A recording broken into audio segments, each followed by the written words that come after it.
Let's take a look at common errors that students of the past have made. Okay, the first deals with fouls. Remember that fouls, these are major errors, and they should not be happening in college writing. Please be careful with pronoun agreement. Remember that a pronoun must agree with its antecedent. And the antecedent, that is the word that the pronoun takes the place of.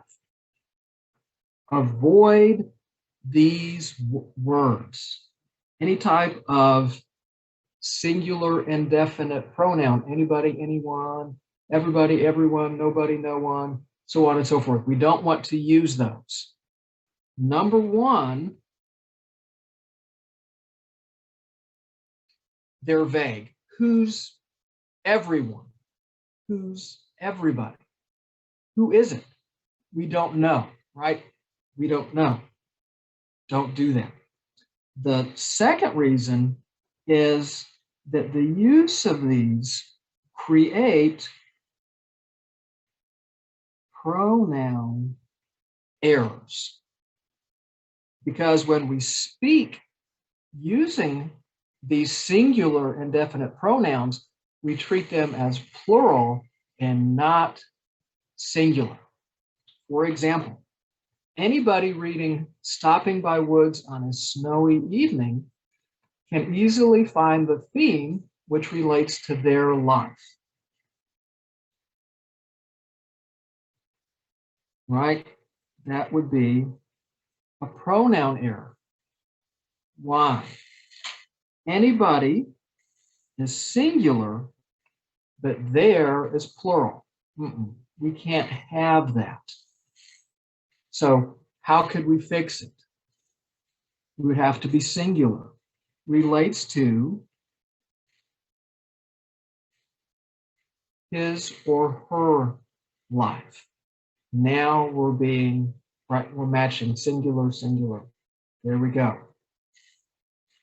The theme of mirror is one that everyone can relate to as they experience it growing older. What do we see here? Another pronoun error.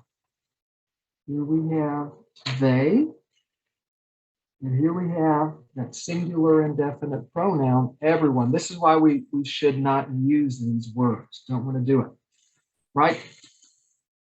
Who's everyone? Let's fix this one in a new way. The theme of mirror is one that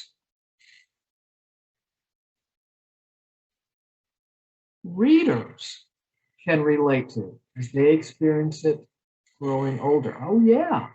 Because, of course, it's the reader that's reading the poem. And now we're not being vague, we're being specific. So please remember to avoid those singular indefinite pronouns. Up next are some penalties. Penalties are not as bad as those major errors, those fouls. You want to avoid point of view errors. We want to write in the third person, not the first or the second. And then here's a tip. After you have your paper typed in MS Word, if you use Control F, that's going to tell Microsoft Word to find, and then it's going to pop up and you can type in different words and it's going to highlight them. This is a great editing tool to help you correct point of view errors.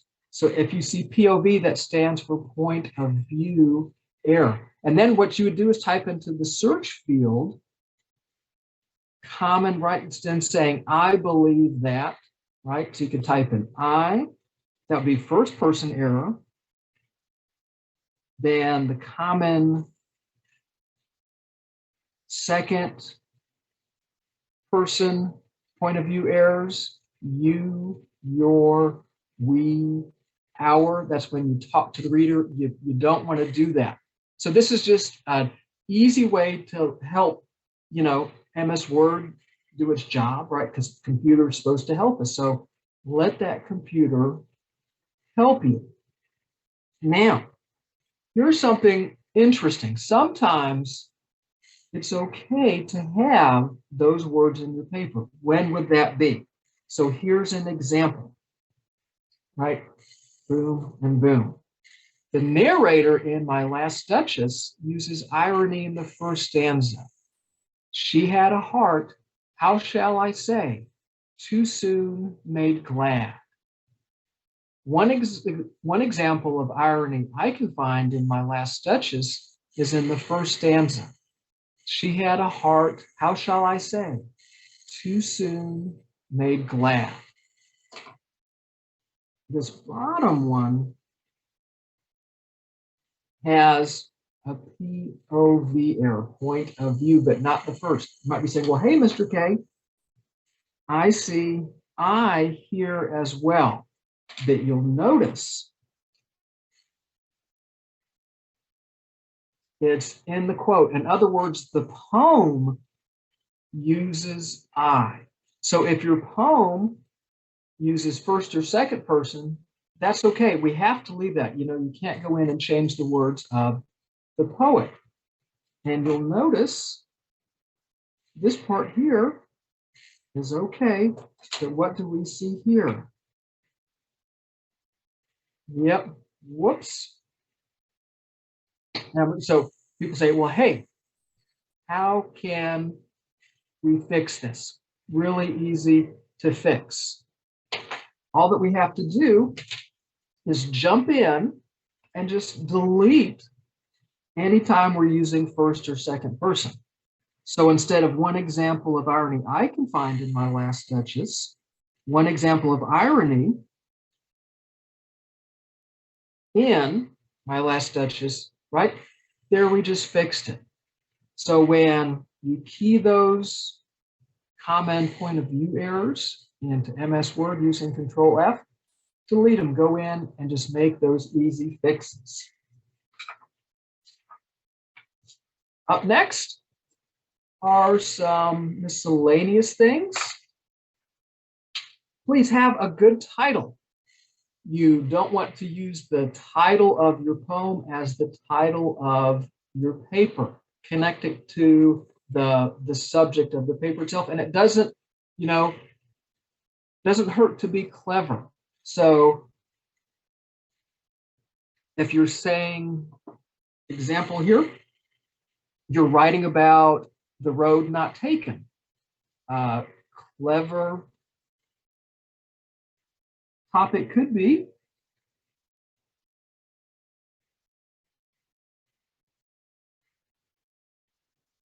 choose the right fork, because that's about, right, remember that poem?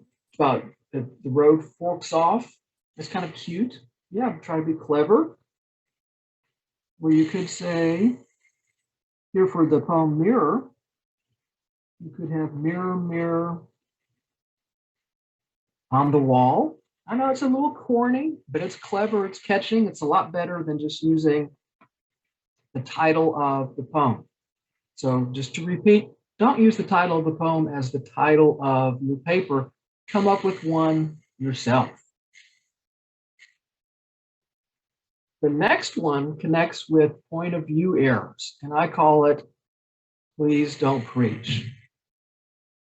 If you would simply realize the importance of the imagination, just as Robert Frost notes in his poem, you would not be so unhappy in your life. Please don't do that. Wow. I know the importance of the imagination. I'm really not unhappy in my life. This is what's bad about writing in second person, is that it's like you're being preached to, and it's an incredible turnoff. And please don't do that. So again, how to correct this? Let Microsoft Word help you by Control F and then typing those point of view errors into the search field. Go ahead and do that. Then be aware of some minor comma errors. The errors here are not, they're not comma splices. They're not making any sentence errors. A lot of people will say, hey, Mr. K, a little comma here, a little comma there, it doesn't matter.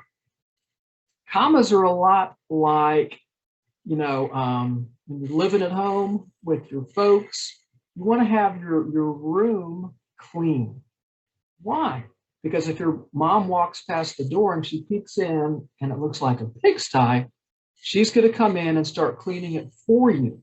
And guaranteed, what is she going to do? She's going to find some things that you don't want her to find. Right? We'll just say things. I know that's vague.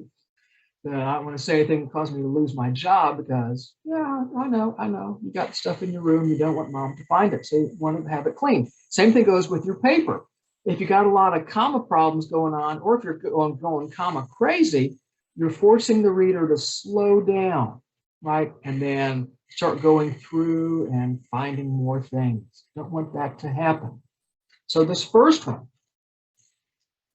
the theme of the poem, which can be found most clearly illustrated in the second stanza, reflects the importance of the imagination. Here we have a non-essential clause that's signaled by the word which. Where does second comma going to go? The theme of the poem, right? Remember, if we have something non-essential, we signal it to the reader by putting a comma in front and a comma behind. Hidden inside the first stanza is an important phrase, and it is very helpful to understand the poem's theme. Yep, that's an easy comma to remember. We need to have that comma in front of the conjunction holding together the independent clauses. Hidden inside the first stanza is an important phrase that helps to understand the poem's theme. There we have that. That is not to be confused with, right? That is not used to signal non-essential, but essential. Hidden inside the first stanza is an important phrase, which, now, boom. So there we have the difference between which and that, when we take the comma, and then when we don't. And then the last one, the use of allegory can be found when the narrator states, please remember, you want to drop in that comma leading up to our quote. So again, these are all minor commas, but we don't want a lot of little things going wrong. And as always, if you'd like me to take a look at your paper, see if I can find some mistakes to give feedback, I'm more than happy to. Just be sure to get that paper to me, right? Send it to my email using your NETC account and get it to me in time to where I can read it and get the feedback to you so you have time to incorporate those changes. Then the last thing for us to take a look at are the grading standards, and we'll do that in the next lecture.